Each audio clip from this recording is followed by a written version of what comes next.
mga kababayan. So ito yung sunod. Ha? Sinabi ko sa inyo, si FLM sunod-sunod na problema yan, hihimas rehas yan. Abakint hustler na siya kung ganun. Oo, Ma'am Ashley Kate, anak niya, Diablo yun si FLM. Marami daw bigas ang binigay. Huwag kayong maniniwala doon. Yung mga bigas front lang yun, pero hindi niya ibigay lahat yun. Kaya pala ayaw magpahalik ni Mayo. Ayaw talaga ni Mayo kasi yung baho na hininga niyan, amoy goma. Alam niyo yung goma na bagong harvest? Amoy tae. Ito yung sunod mga kababayan. Tapos na tayo dyan kay Kulaong. Dito tayo kay BP Sara Duterte. So ngayon mga kababayan, eto na. Mga kababayan, may buwelta si Yussi Claire Castro kay BP Sara. Ito mga kababayan. So, ang katotohanan, sabi ni Yusek, another kasinungalingan na naman ni Sara. Tapos na tayo dyan kay Kulaong mga kababayan. Oo. Tingnan natin kung anong reaksyon niya ni Kulaong. Alam ko, nanonood yan si Kulaong sa akin, magugulat kayo niyan. Tingnan nyo, magbablog yan, magla-live yan. Oo, tas ako itatopic niyan. Sige, subukan mo ko i-topic, araw-arawin kita. Tingnan natin kung hindi ka iiyak sa akin. Diba? Ngayon mga kababayan, may buwelta si Yussi Claire Castro. So, ngayon, ito po mga kababayan, according po ito sa Pilipinas Today News. Ayan, ito po yung buwelta ni Yussi kay Sara. Sabi kasi dito mga kababayan, sa article ng Pilipinas Today News, sa page nila, sa Facebook page, tinawag ni Presidential Communication Office PCO Undersecretary Attorney Claire Castro na another storytelling a lie.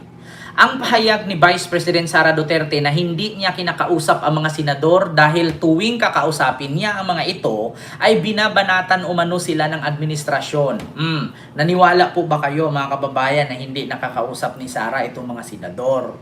Kasi kapag kinausap daw ni Sara, mga kababayan, ay pinag-iinitan daw ng administrasyon. Which is totoo po yan nung in-interview siya ng DZMM, mga kababayan, na hindi na daw siya nakikipag-usap sa mga politician kasi kada daw malapitan niyang politician or kada madikitan niya, pinag-iinitan daw po ng administrasyong Marcos. Ni minsan mga kababayan, wala kayong narinig na pinag-initan ni PBBM. Si PBBM pa nga ang nanawagan na mag-reconcile or reconciliation. Sa madaling salita, magkabate, magkaayos para sa ikakabuti ng ating bansa. Sabi dito, tandaan po natin, hindi natin malaman kung saan ba nanggagaling ang kanilang talent. Sa pag-i-spread ng fake news, sinabi ni Yussi Claire Castro sa ginanap na press briefing sa Palasyo ngayong Miyerkules, February 11. Ipinaalala ni Yussi Claire Castro na ang una na umanong pagkalat ng fake news si BP Sara tungkol sa di umanong pagkaing baboy lamang ang 20 pesos na bigas na ibibigay at ibibenta sa mas murang halaga. Diyan din po yung fake police blotter, altered police blotter mula sa Beverly Hills. Totoo po yun mga kababayan na ang sabi ni Sara na may blotter daw sa police na ang pagkamatay ni Paulo Tantoco ay nandun daw si First Lady Lisa. So, lahat ng yan ay fake. So, sino ba talaga ang may kakayahan na gumawa ng karahasan? Sino ba ang nagbabanta ng buhay? Dagdag pa ni Castro. Kasi mga kababayan, sabi ni Sara, lahat na lang daw ng mga politikong dinidikitan niya at kinakausap niya, pinag-iinitan daw ng Administrasyong Marcos. Mga kababayan, may tanong ko lang po kayo, sino po ba yung mga politikong nakakausap niya na pinag-initan ni PBBM? Yun po ba yung mga kinasuhan sa flood control, yung mga nakukulong? Kasi kung ang mga politiko na kinakausap niyang yun, so ibig sabihin, sangkot ba siya?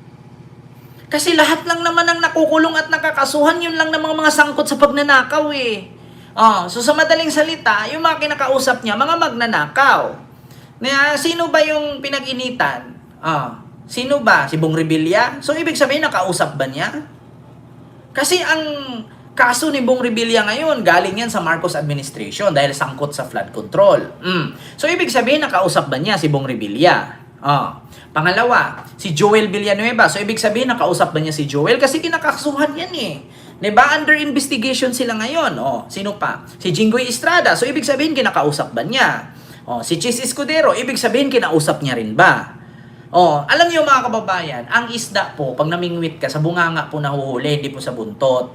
Oh, sa madaling salita mga kababayan, kadalasan lang naman kasi ngayon na mga politiko na may kaso, or sa madaling salita, sa sabi-sabi, pinag-inita ng Marcos administration, ay yung mga magnanakaw, yung mga sangkot sa flood control, scam, or flood control corruption.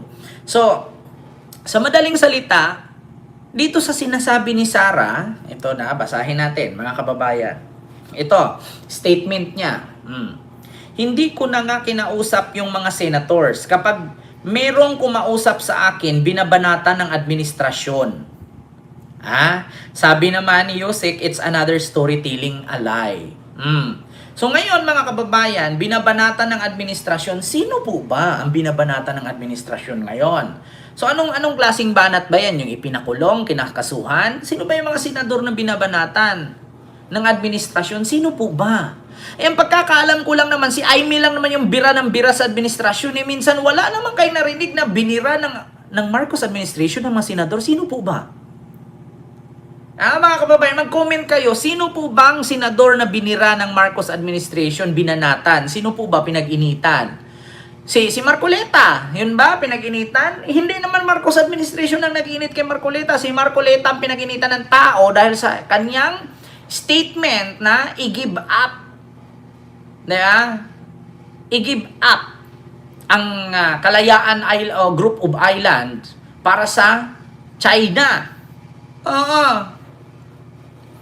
Diyos ko po, mga kababayan, may nakita ba kayo na pinag-initan ng Marcos administration yung mga senador na nakausap ni Sara? Sino bang senador na kausap niya?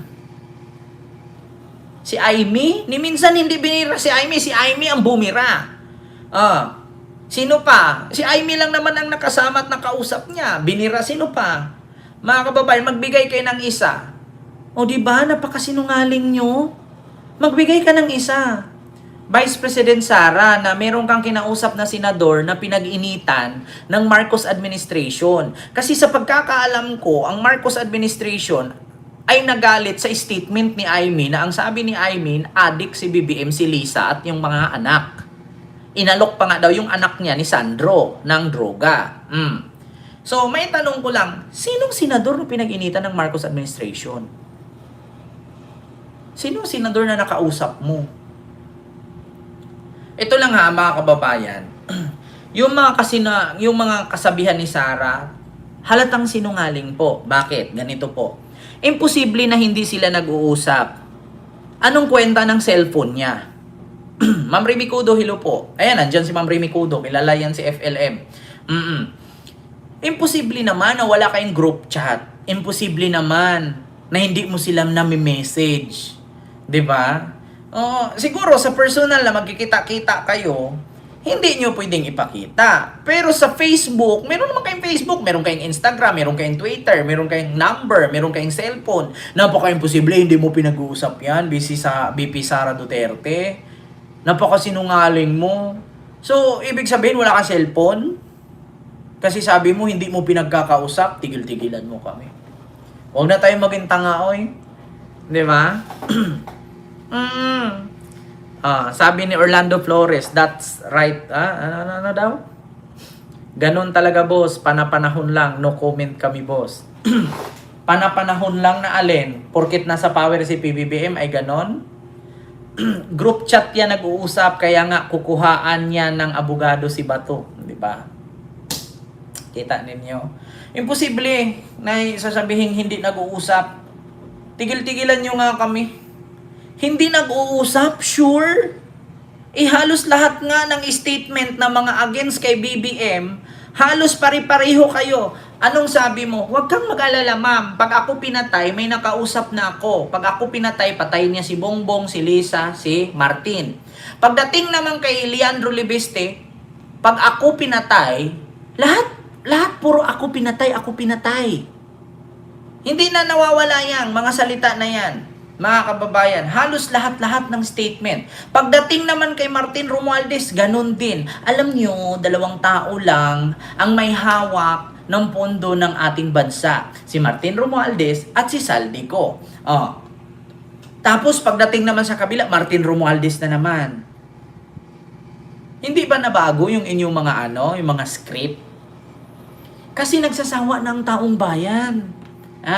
Mga DDS, sawang-sawa na kami. Yung script ninyo, puro palpak. Una, binira ninyo si BBBM, nagparally kayo. Hindi umipek yung rally. Sunod, nagrally ulit. Si Aimee na naman. Sabi, adik si BBBM. Hindi umipek. Lumabas si Saldico. Si Gutesa. Nung lumabas si Gutesa, tinuro si Martin Romualdez at si PBBM. So, walang nangyari kasi si Gutesa ay nawala, hindi na nagpakita. Hindi umipek ang Gutesa, lumabas. Lumabas si Aimee Marcos. Nagsalita si Aimee, mismong kapatid na ang nagsalita, na adik si PBBM, kaya ang taong bayan, imbis na maniwala, ang nangyayari, kinantsawan siya. Kasi hindi naniwala ang tao. Hindi umipik yung kay Aimee sa adik-adik portion. Lumabas si Saldico, mali-malitang pera. Binalik nila yung issue ni Romualdez, wala na namang epek. Kasi bakit? Nagbulgar ka, binisto mo, may ginawa ka na ikakaganda sana ng bansa, kaso hindi ka nag-take out. Di ba wala namang take out si Saldico Ni minsan ba nag-take out siya para mapaniwalaan na totoo lahat ng statement niya? Hindi. So hindi umipek. Pagkatapos noon sa rally, may Saldico. Pagkatapos sa Saldico, ano na namang sunod? Ito na naman, meron na naman silang ipinakalat, mga kababayan. Ano ang ipinakalat nila? Yan na namang na-hospital daw si PBBM. Malubha daw ang sakit. May nararamdaman daw. Tapos ilang araw daw wala si PBBM. Kailangan daw ni PBBM magpakita kasi kung hindi magpakita, si Sara daw ang papalit. So, nagulat sila pagkahapon si PBBM okay naman at binidyo nga ni Yossi Claire. Alam niyo, sa totoo lang hindi na Tapos pagkatapos nun, meron na naman kayong one-time big-time rally. One-time big-time rally, wala namang katao-tao, nilangaw kayo. Tapos ngayon, meron na naman silang gagawin, mga kababayan. Alam niyo, sunod nilang gagawin, magrarally na naman yan sila sa Cebu. Magrally sila sa Cebu kasi may APEC summit doon. Ipapahiya nila ang Pilipinas at sabihin nila doon na magnanakaw si Marcos, sabihin nila doon, corrupt si Marcos, mastermind si Marcos, doon sila sa Cebu magrally. Ang tanong, bibigyan kayo ng permit ng Cebu, igalit nga ang gobernadora sa inyo. Ayaw ni Governor Pambray 4, magrally kayo doon kasi masisira ang Cebu kasi hindi po totoo yan na may corrupt sa Cebu. Tapos mga kababayan, eto pa, may nakarating sa akin. Ito chismis to huwag paniwalaan. Huwag paniwalaan, mga kababayan, chismis ito. According sa aking mga biek na walang puwet, yung mga mga chismosa at chismoso kong alaga. Ngayon tong February 25, meron na namang rally, religious group. Magkano na naman kaya ang bidding nito? Religious group na naman daw, February 25, religious group rally. Naku, pag sinabing religious group, baka sasali na dito ang GIL, Iglesia ni Cristo, Kibuloy. Hindi ko lang alam kasi religious group, kadalasan yan lang naman Iglesia ni Cristo, rally. Religious group. Diba? Basta February 25, ang nakarinig ako.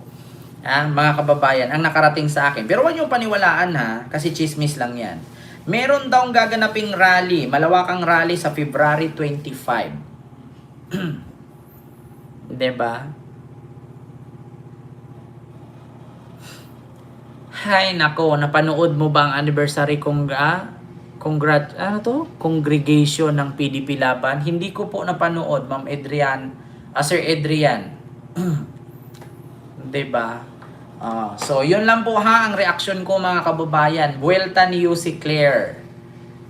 May another kasinungalingan na naman si Sara. Hindi daw niya kinakausap ang mga senador. Posible. Wala ba kayong group chat? Wala ba kayong messenger? Wala ba kayong Facebook? Diba? Tapos na ang ibang religious, GIL lang ang di nakarally. Nako po. Akala ko Ken sa February 30 Ken, sasalubungin nila kung paglaya ni Digong. Wala namang 30 ang February ma'am. Mga tanga-tanga yan sila eh. Diba? Tapos sabi lalaya si Digong, oy eto may nakarating pa sa akin. Malala na daw. Baka uuwing nakagarapon. Malala na daw. Hindi na daw masyadong nagtutok. Pumipikit na lang. According sa akin, nakarating. Kasi, ganito mga kababayan. Minsan kasi, kayo mga DDS, pag nag-chismis kasi kayo, iwasan nyo kasi mag-chismis, no, ng mga outsider ang kasama ninyo. Kasi ibang outsider na kasama ninyo, nakikinig yan sa chismis galing sa loob. Ngayon, lagi na lang daw nakapikit. Yung matanda. Lagi na lang nakapikit. Tapos pag tinanong, kinakausap, oo na lang daw ng oo. Okay. Ganun. Ganun na daw. Pikit na daw ng pikit. Hindi na masyadong gumagalaw. Kaya mga kababayan, parang uuwi talagang nakagarapon. At saka mga kababayan, dinidibdib daw niya ang pagkamatay ng kapatid. Kasi hindi daw niya nakikita at napupuntahan. Kaya parang susunod na yata. Sabi ni Dan Sinon, hindi yan totoo. Bahala ka. Hindi, kaya nga sabi ko, chismis, huwag paniwalaan eh. Diba? Nagkukunwari lang yan, sakit-sakitan para makaiwas sa hearing. Pero actually talaga, Ma'am Rosario Dagasdas, totoo talaga. Nanghihina na talaga siya. Kasi sa totoo lang, hindi siya makapag-exercise doon sa loob. Walang mag-aakay-akay sa kanya doon, mga kababayan. Walang mag-aalaga sa kanya. Kasi ang nangyari kasi, mga kababayan, ay hahatiran lang siya ng pagkain doon. Tapos painumin siya ng gamot niya. Tapos nakahiga. Tatayo, hindi na nga halos hindi na nga siya halos tumatayo para umihi. Mga kababayan. Hindi siya halos nakatayo para umihi. Ganun na talaga siya. Mahirap na talagang gumalaw. Tsaka nilalamig siya sa loob. Siya na nga mismo nagsabi, malamig. Kaya, yun po yun mga kababayan. Ba't yung kapatid COVID, nanood kami live, di naman yun kasi sa ibang bansa, not big deal, kapatid yata lang naman. Naku. Ay, naku, basta ako nagsabi ng mga kababayan. Abangan ninyo.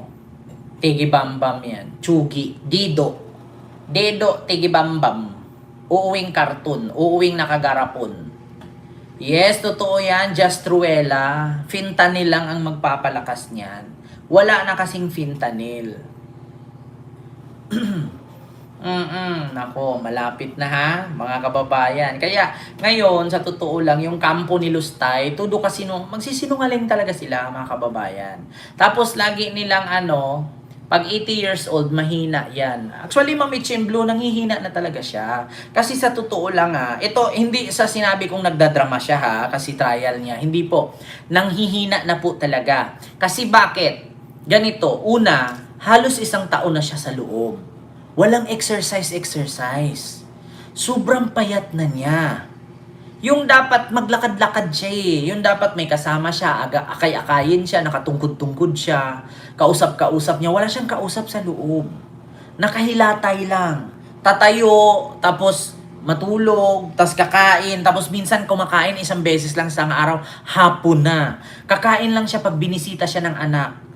Pagka hindi siya binisita, walang yung subo sa kanya doon. Hahatiran lang siya pagkain, paiinumin lang siya. 'Di ba? Sabi ni Orlando Flores, daw? Hay, wala na kaming nalaman kung ano ang totoo. Aling wala nalaman ano ang totoo, Orlando Flores? Yung about kay demonyo? Totoo yan. Ako na mismo nagsabi, totoo yan. Pero wag kayong maniwala kasi chismis nga. Para sa akin, totoo. Pero advice ko, wag maniwala. Nanghihina na talaga siya. Di ba, Kent? Nagsasalsal pa daw, sabi ni Dan Sinon. Nagsasalsal. Na pwede ko bang sabihin sa kanya? Nagsasalsal. Di ba? Wala sigurong nakitang bebot sa loob kaya nanghihina. Dapat magrelibo na si Bato. Ay nako mga kababayan ha. Basta yun po yun ha mga kababayan yung ating live no sa mga oras na ito. So mamaya may live po tayo ulit no siguro basta kung kayanin natin 9:20. Nako po mga kababayan. Ha? Ay Diyos ko po. Yung live natin mamaya mga kababayan magulat kayo. Ha? Hindi pa ito kumpleto ng mga DDS pero nakarating na sa akin. May bago silang plano para masira si Marcos. Abangan ninyo ha. Plano ng mga DDS para masira si Marcos. Gagawa ng kwento. Ha? Alam nyo anong kwento?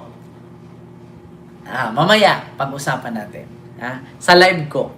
So maraming salamat po mga kababayan. Kita-kits po tayo ulit mamaya. Like po tayo mga kababayan.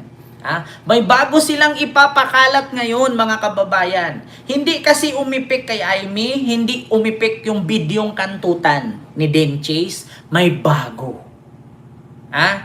Hindi umipik. Hindi umipik yung colostomy ba? Ano tawag doon? Yung colostomy ba? Tawag doon mga kababayan.